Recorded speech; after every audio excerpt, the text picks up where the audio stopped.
Hey guys, and welcome back to another episode of Everquest Old School. And on this episode, we are over in Unrest with my Cleric, who happens to be level 16, and we are headed over to the main room to get into a group. Now, I've been sitting at the entrance for probably about 10-15 minutes max. It's not too big of a deal today. There's quite a few people on. I believe there's 14 or 15 people in the zone. Let's come over here.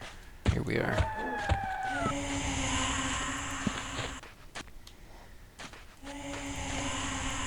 So there's a good group of people. I've grouped with some of these people before. Let's go ahead and sit down, get in our position. Thank them for the invite.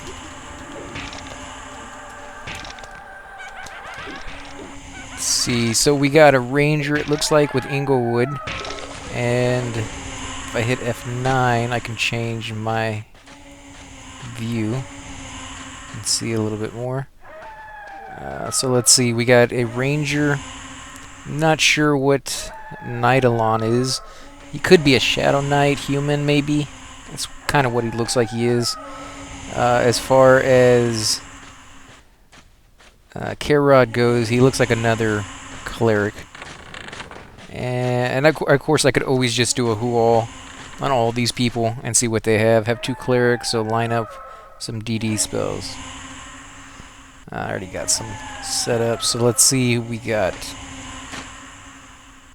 Let's see. Yeah, 20 Cleric. Lan is anonymous. Eidolon is a paladin, not a Shadow Knight.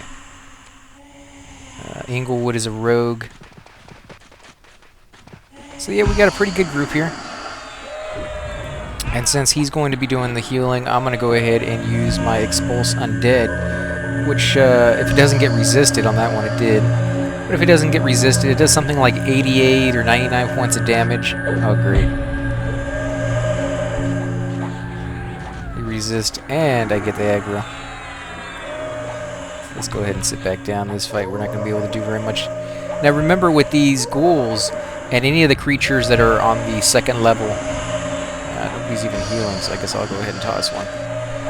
You got to remember that if you don't have a magical weapon, you won't be able to melee them. The only way to hurt them is with magical weapons. Now, as a Cleric, you have the ability to summon a hammer. I think you get it around level 1 or something. I'll look at my spellbook after this fight's over. But you get the ability to summon that magical hammer, and that is considered a magical weapon. So keep that in mind, that if you haven't bought one yet, if you don't have anything of value really as far as your weapon goes, you can use, where is it? Hammer of Wrath. And that was the third set of spells we got. Not quite sure what level that was, maybe 9? This is the first set that we get, and the second one, and third one. And I'll go back and I'll rearrange my spellbook, to where it's far more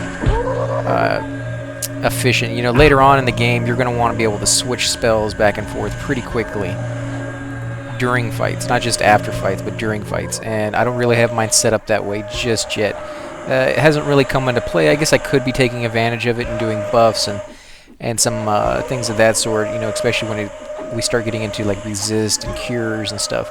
But overall, I don't really have to mess with it at this stage, and we can still do fine. Even at higher stages, you can still do fine without using it. You just won't be playing your character to the full potential that you possibly could. So you kind of have to decide, as well as learn. I mean, because you don't just start off knowing that knowledge. What spells to mim and what order to mim them and when to cast them. You have to get your timers down and everything else. So that was rooted is nasty. Yeah, you got to remember too that root in a pinch can serve as somewhat of a snare, but if you root the creature, he will turn around and start hitting you. Whereas if you snare him and you get his life down low enough, he'll eventually start trying to walk away from you. And the lower his life gets, the slower he'll walk, into the point where he can no longer move at all. But he doesn't turn around and hit you. Whereas if you root him, even when his life is that low, he will continue to beat on you because he has no other choice. He realizes that. And so you gotta keep that in mind when deciding, do I root him or do I snare him? Most of the time, snare is going to be the choice that you're going to want to pick. But there are a few situations where, root would come into play a little bit better, because if you're right in a room and right outside that room, or a whole bunch of mobs, and you don't even want him getting close to the door, let alone kind of inching his way towards it, then rooting and just taking the hits from him is far, far better than taking the hits from the 5 guys sitting outside the doorway, because you managed to aggro that. Yeah, there's a group in the back room. As I said before, the zone's pretty camped tonight, so. But, yeah, you got to play to the situation. Every spell, every tactic that you can think of that anybody will ever tell you this is what you need to do will have its exceptions. And you just have to learn what those are. And that's... Sorry, guys, hold on one second.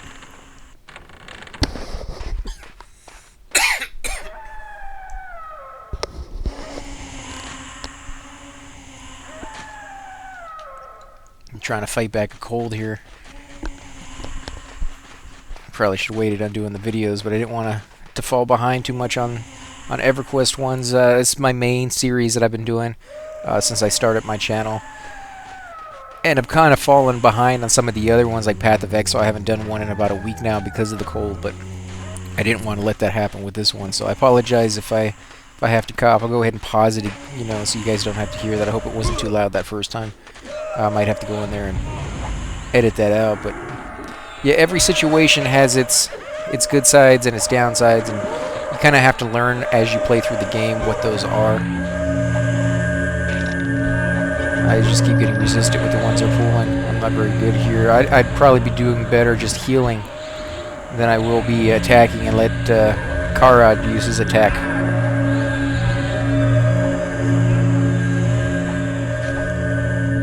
Because he wouldn't be getting resistant nearly as much as I am.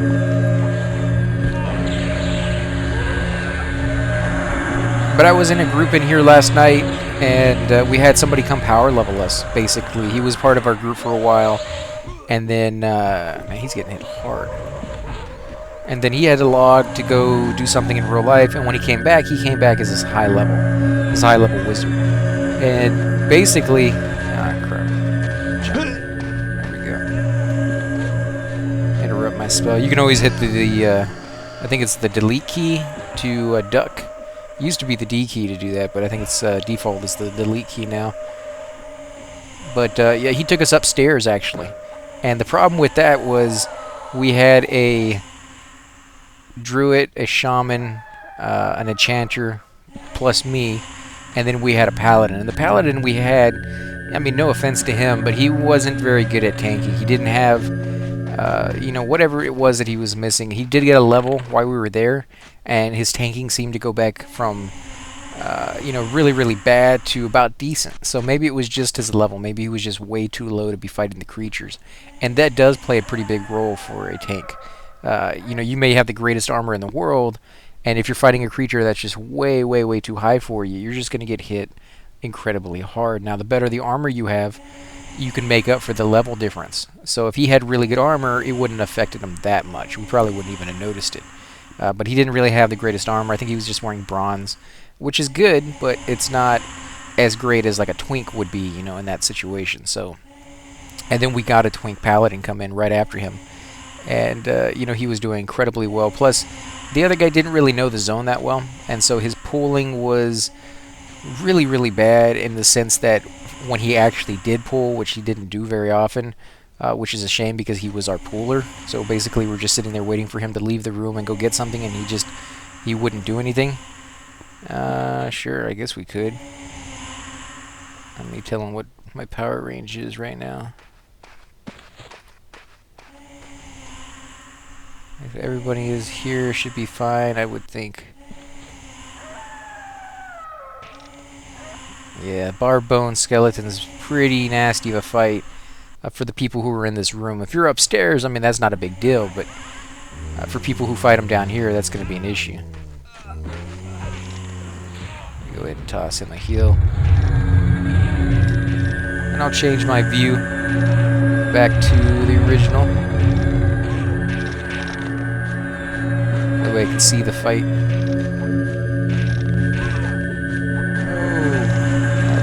Rough. If I had clarity or something along those lines, it might be a little bit easier. But we do have 2 healers here, so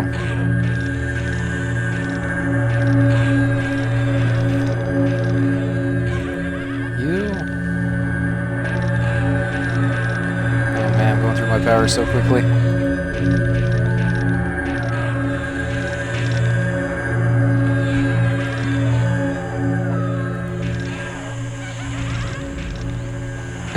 Oh man, this is not gonna end well.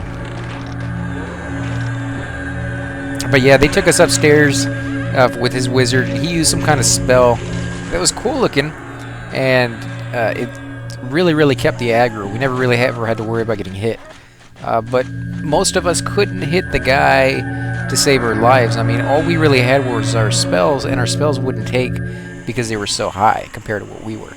And so what we were left with was our melee.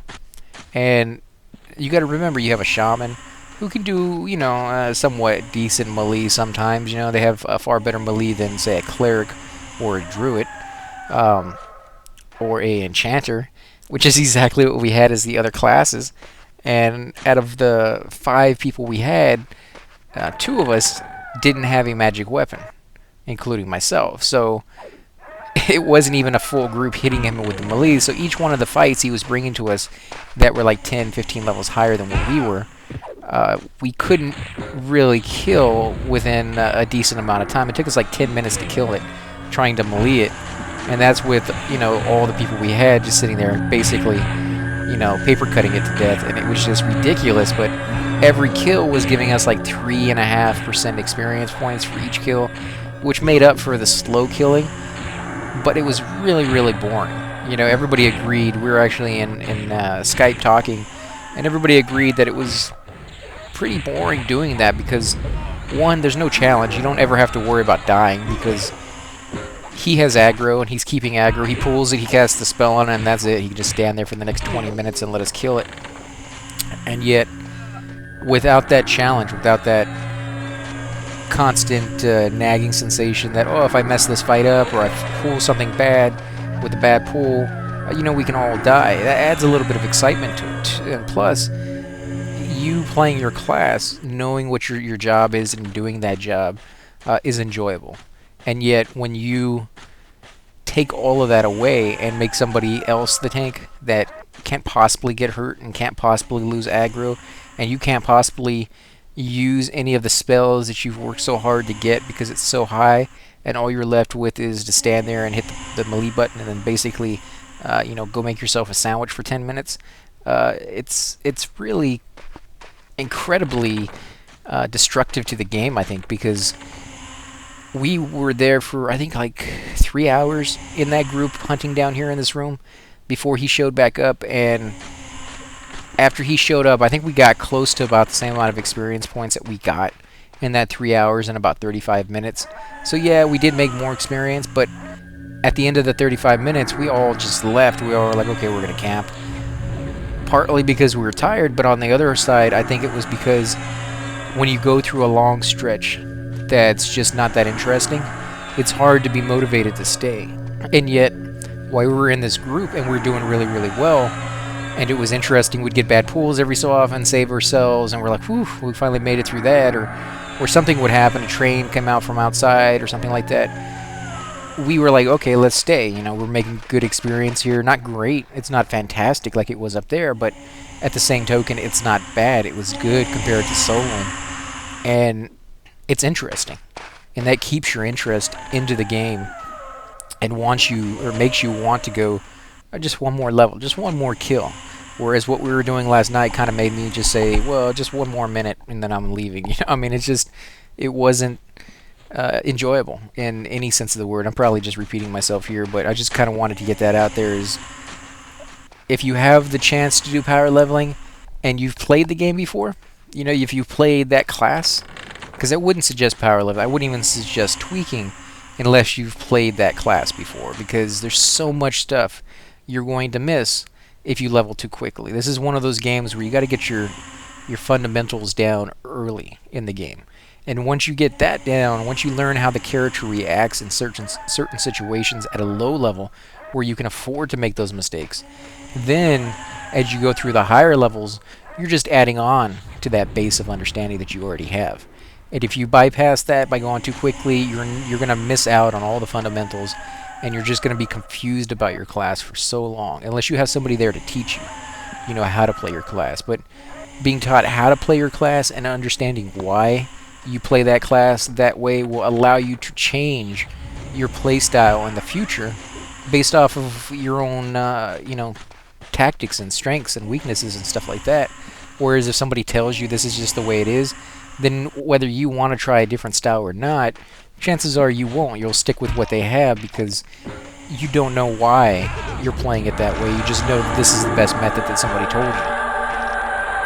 And so I kind of like it where learn it yourself, and then you can get somebody to power level you. So in my situation where I've played a cleric before, I've got them all the way up to level 65.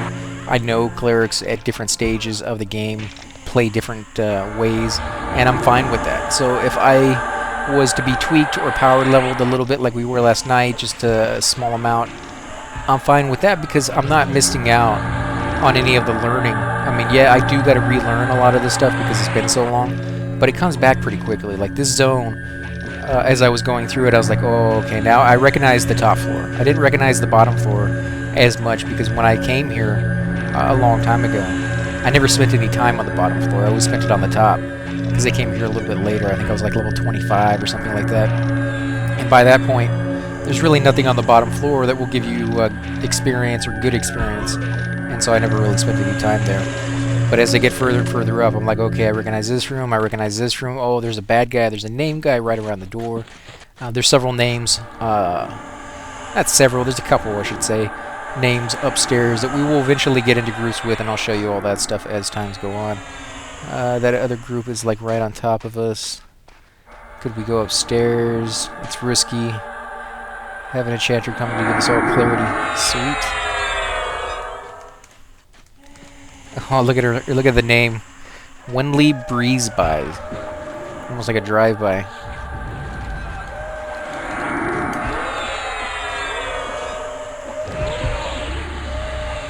Well, that definitely should help with power. What did he give us? Breeze or clarity? Clarity. Wow. And insight. I think insight increases your intelligence or wisdom? Maybe wisdom and intelligence. I don't know. I'll have to see what it lowers down to when it's gone. It lasts for 40 minutes. Same thing as his clarity. No, clarity's only 26, 27 minutes. So. But yeah, the same thing with twinking with the armor. I mean, it's always nice to get good armor. Definitely helps improve what kind of creatures you can take at what level. But some guy I was watching on YouTube was talking about how, as his shaman, somebody was leaving the game or deciding that they weren't going to play the game as much. So they gave him all the armor that he could use, with I guess the added hitch that if they ever came back, they'd get it all back from him, and so he could basically use it, in the meantime. And he used it for like 6-7 months, and then I guess they decided to come back, and he was having to give it up. And he was making a video about the fungi tunic that he had on the guy. And he was saying that with the fungi tunic, he was able to take on 2, 3, sometimes 4 blues at once. And at the end of the fight, he was completely full health still because of the regeneration health aspect of the fungi tunic. And all I could think about is, yeah, that's pretty cool. Because he's played the class before, and he's not missing out on any of the learning. But if you hadn't played that class, then you would be unaware that at higher levels that is not going to be the case at all for a shaman to be able to do that. You know, you're going to be taking on like 1 creature, maybe 2 if you're incredibly good, but you're probably not going to take on more than that, especially if you're soloing all by yourself. I mean, it gives you an unrealistic base to compare to later on in the game, and you'll always be thinking, I was so much better at a lower level than I am at a higher level, and it should be the exact opposite you have in your mind. You should always be like, oh man, I am kick butt compared to what I was at a lower level. At the lower level, I had no armor, I had no spells, but if you bypass all that, you don't really see it that way, and it will affect the enjoyment, I think, out of the game, because it's so much sweeter when you think that you're better than what you were. If you think that your best days were behind you, well, then the future doesn't look that bright. Same thing for real life, I guess.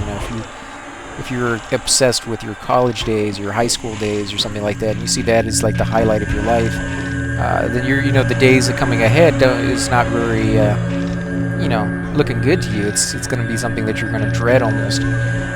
So I don't know. I mean, it's just my 2 cents would be to take your time with this game. Don't rush it. Don't be in a hurry to get to max level and start raiding and doing all that stuff. That's great. It's fun to do those things. It's a blast to challenge yourself with a lot of these zones. But at the same token, there's so much you will miss in this game if you just bypass it all, if you just speed pass it. Because unlike in Everquest 2, if you have a level 50 character, he's level 50, that's it. You don't get to mentor down. You don't get to go back to a zone that you really, really wanted to and hunt there like a level 30 would. You're level 50, you're just going to have to hunt there. Now, you can kill gray creatures that don't normally attack to you, because you're so high compared to what they are. They're ready to attack is kind of just ignored. But you'll still get items, you'll still get loot, so you can go back and you can camp the names and get the loot there, but you won't be able to get the true experience. Like right now, I am inside Unrest, inside the main room, and I'm hunting with a group. If I came here at level 50, I could hunt this room by myself, one shot, and these creatures are dead. So you don't get the same feel, you don't get the same anticipation, you don't see, oh, okay, this is how we pull the room, because when we pull this room, I am around the same level, everything is ready to attack, and when I pull this one creature, the 4 guys next to him comes. If I'm a high level and I pull a creature, I just pull him. The other guys don't bother with me because they're like, we're not getting into that fight. We know we're going to lose. You're on your own, buddy. And so you miss out on some of the paving issues and things of that sort. I mean, it's really cool to hunt in a zone at the right level. And so many zones in this game I never really got to go to until I was a higher level because, one, they didn't really make it as easy for you to get around as they do in other MMOs. Like in the situation where if you want to come to Unrest, you have to travel here, which means you have to know how to get here. And the path to get here is not exactly the safest one in the world. You could die on your way here around the level that you should be coming here in the first place. So it's kind of a treacherous journey.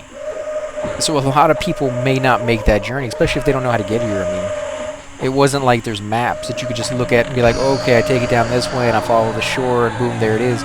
You had to ask somebody. And when this game first came out, I remember plenty of times I would be in a group with somebody and I'd be asking them, hey, where are you guys going to go for your next levels?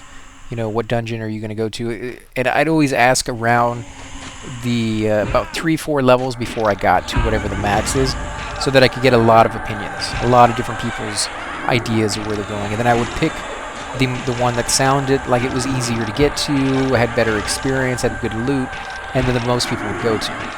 So it's a lot of factors you have to take into account. But when I finally found where I wanted to go, and I became friends with a lot of people, and we were in a group together, usually this is the way it would work. I would be in a group with a whole bunch of people, and we'd all have been grouping together for the last 3, 4, 5 days or something, maybe even more, and we knew each other quite well. And the group was about to break up, and I'm like, okay, I think I'm probably going to head out and go over to blah, blah, blah, Mistmore or something like that, and check out that zone, see if I can find maybe some groups in there. And somebody else is like, yeah, I'm going to get off, but before I do, I'll go over with you, because that's where I'm going anyways. It's safer to travel in packs most of the time, because if you got a healer with you, you could take on a lot of things that you normally can't take on by yourself. And so they were happy to have me along, and as a healer, I can't take on anything really by myself, so I was more than happy to have them along. And we would follow each other and just kind of explore the path if they didn't know where it was already, and most of the time they did. But if they didn't, we would go there, and later on in the game, I was doing the reverse. I was the one showing other people how to get to other zones. And it was just through word of mouth that you figure out, okay, you take this path, and right here, watch out. You want to get up on the wall because there is a roamer, a giant, or there's a camp coming up that, has roamers moving around, and it's kind of dangerous. You don't want to get too close to them, so get away from the wall and come out a little bit, go around the camp, and then get back into the wall. Little tidbits like that you would never normally be able to find out without the horrors of the trials and errors and corpse retrieval runs and things of that sort. So it was really cool, but you miss out on so much of that in these later games that it's crazy. It's just those parts, I think, are some of the most enjoyable. And I know I've kind of cut out a little bit of the running I don't do it on the important stuff. Like, I've already done a couple videos on how to just get to Unrest from different places. And I do that because, again, it's a big part of the game. But as far as cutting stuff out, I usually only do that for places we've already been before. And places that I'm not doing anything important. You know, I'm just going back to town to get food and water and maybe sell some items and go to the bank to exchange money. That's, you know, it's just housekeeping stuff. It's boring kind of stuff that probably most people would not be interested in. So I cut that out. But anything that's, you know, like getting from point A to point B to a new zone, I definitely go ahead and put that on the video. Because I know a lot of people just want to see that alone. Just, how do I get to that zone? What's the safest path? That's a job in itself sometimes. So, and I'm kind of relearning that a little bit because I've been gone for so long. I know what the name of the zones are. I know what's in those zones. But then when I think about it, I'm like, what in the world was that zone connected to? Like Hollis. I remember being in Hollis. I remember the zone very well. I remember outside hunting. I remember the ice dragon. And when I started thinking about it, I was like, wait. How do I even get to Hollis? Like, what zone connects to Hollis? And for the life of me, I couldn't remember at all. In fact, right now I'm still drawing a blank. But so occasionally I will have to get a little refresher course on like what zones are connected to other ones. But I plan on doing a tutorial one day where I can just go through pretty much. It's gonna be a really long video, I guarantee you guys. But pretty much go through every zone one by one, and showing you how they connect to each other and how they crisscross over each other, and what the zone entrances look like on both sides, and what kind of creatures are in each zone. Just a top-down guide almost to what Everquest is and how to get around in Everquest, because it is, you know, just really difficult sometimes when you first start off in a game like this. And I know I've heard other people talk how they were kind of intimidated by it, you know, because Everquest has been out for a very long time, and it's one of those games that has been you know, scrutinized and debated and scrutinized even more and debated even more. And you will see threads and forums where people just go on and on about stats this and stats versus that, and this weapon versus that weapon, and using these points versus those points, and these buffs and those buffs. And if you're just getting into a game and you see all of this, you're like, holy crap, do I really want to get into that? It looks really complicated. Maybe it's not a game that I will be that interested in if it's that in depth. And it is, but it isn't. You know, you can play the game without ever researching any of that stuff. That stuff really is there, just like every game should have it there, when you get to the end game. Because when you get to the end game, you're no longer thinking about leveling, you're no longer thinking about you know, just having a good time, really, for the most part. I mean, you still do want to have a good time, don't get me wrong, but when you get to the end game, you want to have a challenge, right? Now you've maxed it out. Now you're not worried about experience. You're not worried about dying, really, because you're maxed out on your experience. So what you really want... Interrupt that. So what you really want is the loot at that point. And you got to know what kind of loot you want. I mean, what is the best loot to get? And that's really when all those stats and threads and stuff really start coming into play, because everybody's already talked about it. And that's when you will actually be able to go and read those threads and understand a lot more. I mean, they seem intimidating right now, but trust me, as you go through the game, you'll start learning little things here and there. You're not going to learn it all at one time. And I played this game for probably upwards of 10 years, and I still don't know things. So, I mean, don't feel bad if you guys are just starting out. Everybody is a newbie at one point or another. I mean, if I started another game tomorrow, another MMO, I'd be a newbie there. So, I mean, everybody has to start somewhere, and I never hold it against anybody for not knowing something, as long as they're willing to learn. You know, if they have it in their head that something is one way, and they have reasons behind it, I'm perfectly fine with that. But if they have it in their head that they're right and everybody else is wrong, and they don't really know why, that I have a problem with. I mean, because you got to be open to hearing other people's points of view. I was in that group last night that I was telling you guys about, and we had a shaman there, and the paladin wanted, you know, all the buffs that he had, and The shaman, I think, was only giving him, what did he say, dexterity and strength. And the guy was like, well, if you have buffs, I need them. You know, if it's the stamina buffs, the agility buffs, all that stuff. And the shaman was talking in Skype, and he was telling me that, or just saying to the people who were on Skype, that the stamina buff only gives like 13 hit points extra for the amount of stamina that it gives them. And the other guy's point of view was that this is EverQuest old school, right? He even said this is old school EverQuest, and every little bit matters. And he's right to a certain extent. It is true that every little bit in this game matters. It's not like EverQuest 2. Oh, great, he's dead. Nice. No, I'm not going to be able to zone in time. My best bet would be to gate if I can cast it. Yeah, this is not going to work. This is what I get for being overweight, and I lose my clarity. That sucks. But yeah, like in EverQuest 2, I recently logged on there and I was checking out my raid stats. And I kid you not, some guy standing right next to me in a zone had 1.5 million hit points. That is crazy. And the stats that he had on his armor were like 1,500 stamina for one piece of armor. And it just seems like things have inflated so high. It's just crazy that it shouldn't be that bad. But if you have something like in this game where you get one extra AC on an item, that makes a huge difference. That you can actually see the difference in your character being hit with just one extra AC. That's how it should be. You don't need 1,500 to make a difference.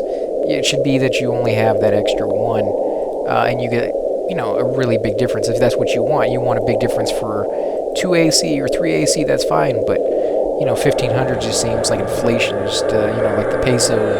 Here's 10,000. You know, and I still can't buy a loaf of bread. It's just ridiculous. Hold on a second. Let me see. What other spells do I need? Root I already got. Here, let's put gate on.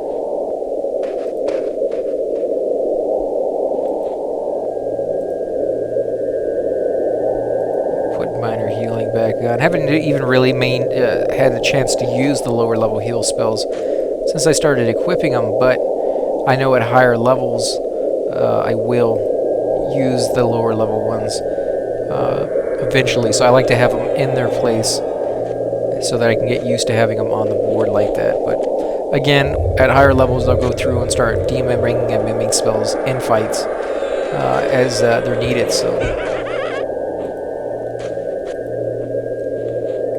toss her a heal.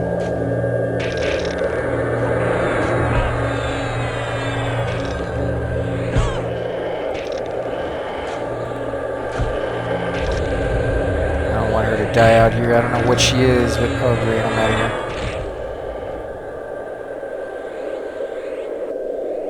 It's not safe. Yeah, well, I mean, it's not safe out here either. And that's really horrible if you get into a situation like that where there's a train on the other side, there's a train on this side. Then people are constantly zoning in and out, trying to avoid the trains that are at both entrances. And really all that does is prolong the trains on both sides. And you literally will have to decide. Wait out here and try to fight it off for a little while and let the one inside cool down, or wait on the inside and let the one on the outside cool down. You can't have it both ways, so let's run over here and get my corpse. That was a corpse from yesterday. But I thought maybe, you know, possibly I could get a res. But nobody was doing reses today when I logged on, so. Let's see, I should leave something else on this. Do I have anything there? I'll leave that claw. Just in case somebody offers reses later on. Because you never know, somebody high level could log on and just be, you know, hey, anybody need any reses? It's happened before. It doesn't happen too often, but it does happen. Actually, let me drag it back.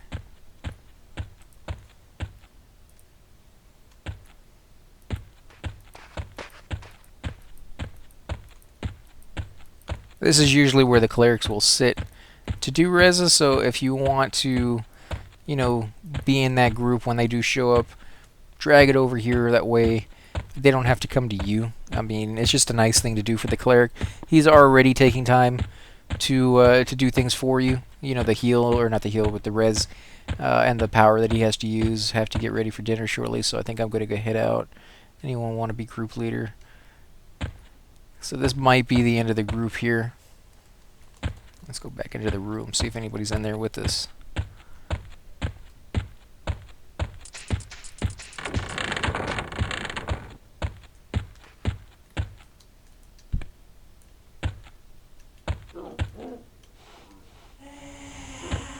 Nope, I'm out of here. I'm not staying in there by myself. Oh, here we go. Yeah, she's not part of our group. He died so quickly in that fight. He went from like 40% down to like 0 in a matter of seconds, so that sucks. And nobody says they want leadership. I would if I wasn't making a video, but since I got other things to think about, I usually don't like to do leader unless I absolutely have to, because as leader, there's a lot of things that are put on your shoulders. You know, you got to look for other players. If there's a dispute about loot, you got to be the one that does that. If there's, you don't have to be, but you're looked to as the person who should look to figure an answer out, as well as if somebody's being an idiot. You know, somebody's talking trash in the chat channel, or somebody's just rubbing other people the wrong way. It's hard in those situations, but you've been in the group the longest. But yeah, you have to decide, do you do something about it, or do you let it continue? If you let it continue, you may end up losing 2 or 3 people. You know, even if they don't care what that person is doing, they may just get tired of the constant bickering and fighting in the chat channel. And so you'll lose people that way. You also lose people who he's annoying through his, you know, or her points of views. And it does happen occasionally where somebody will be so adamant about something. It may have something to do with the game, like game mechanics and things of that sort, or how you should pull the room, or what a cleric or shaman or somebody should be casting. Like I was telling you last night with the buffs, you know, somebody may just be do it, you know, and stop complaining about it. I've had that happen with my cleric where they wanted symbols, and I'm like, dude, you don't need the symbols. It cost me a great deal of platinum to cast that on everybody, plus the power it costs to cast that, and you don't need it. And some people would just get so upset trying to tell me that, oh, this does this, this does that, and you don't know how to play a cleric. And you know, I agree with them that, yeah, I'm not the greatest cleric in the world, but I know how to play my class fairly well.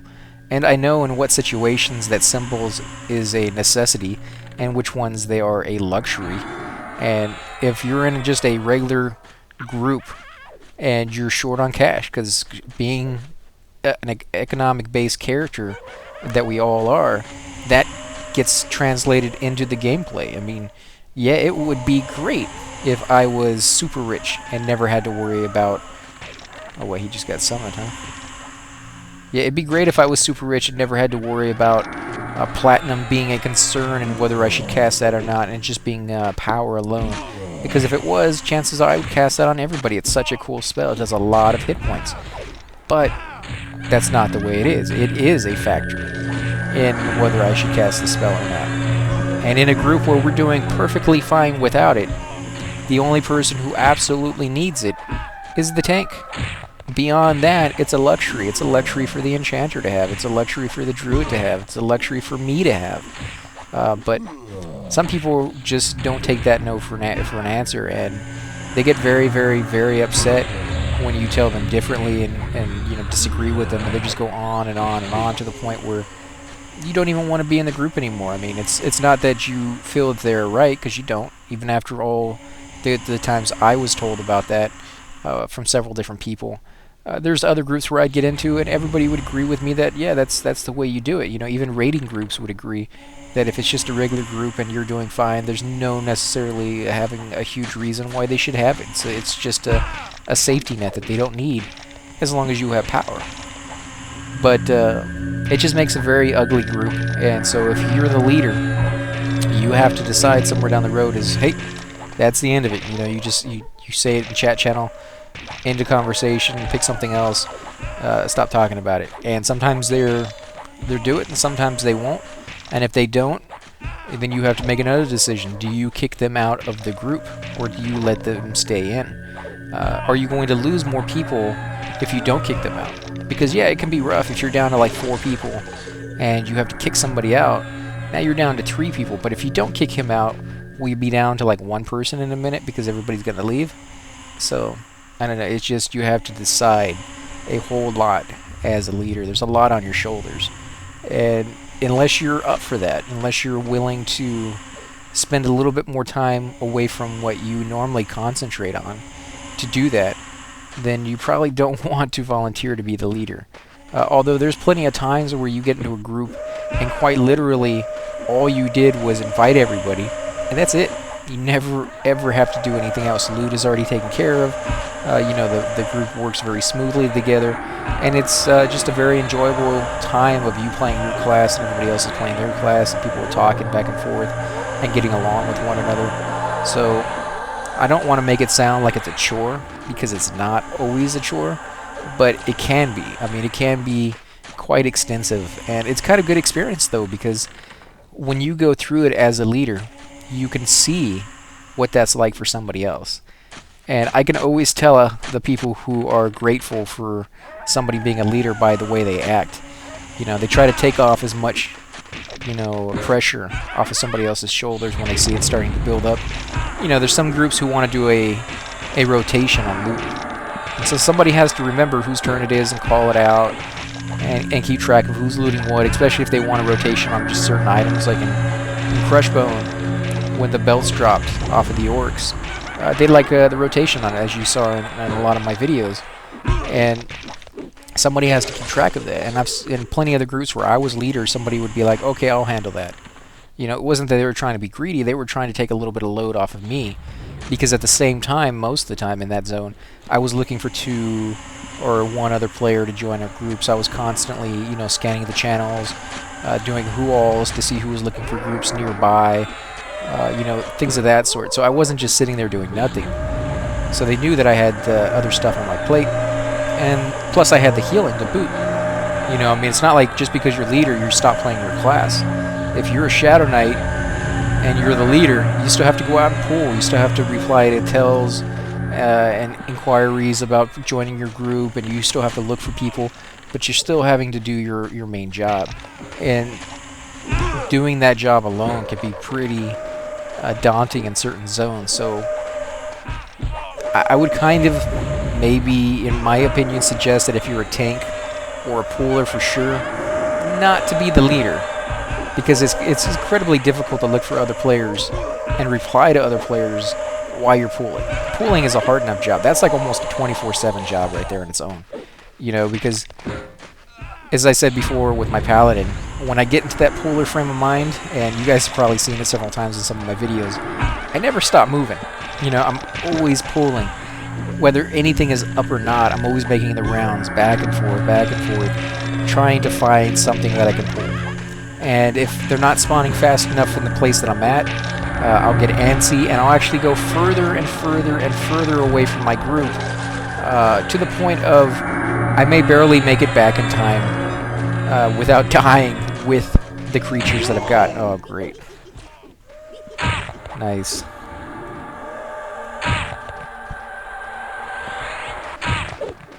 Okay, well, this group bites. I don't know why they keep letting me die, but okay. That's great. Save yourselves, guys. Appreciate it. Love the love in this group. That's 2 deaths in a matter of seconds. Okay, well, I think we're going to go ahead and end the episode here, guys. Again, I want to thank you guys for watching. If you guys enjoy these videos, please take a moment and hit the like button or subscribe. Definitely helps grow my channel, and I greatly appreciate it. Also, if you have any comments, you're more than welcome to leave them below. I'd love to hear back from you guys on what you enjoy seeing, if there's any zones that you want to see in the future, maybe something about your experiences in the past, and I'll go ahead and catch you guys later.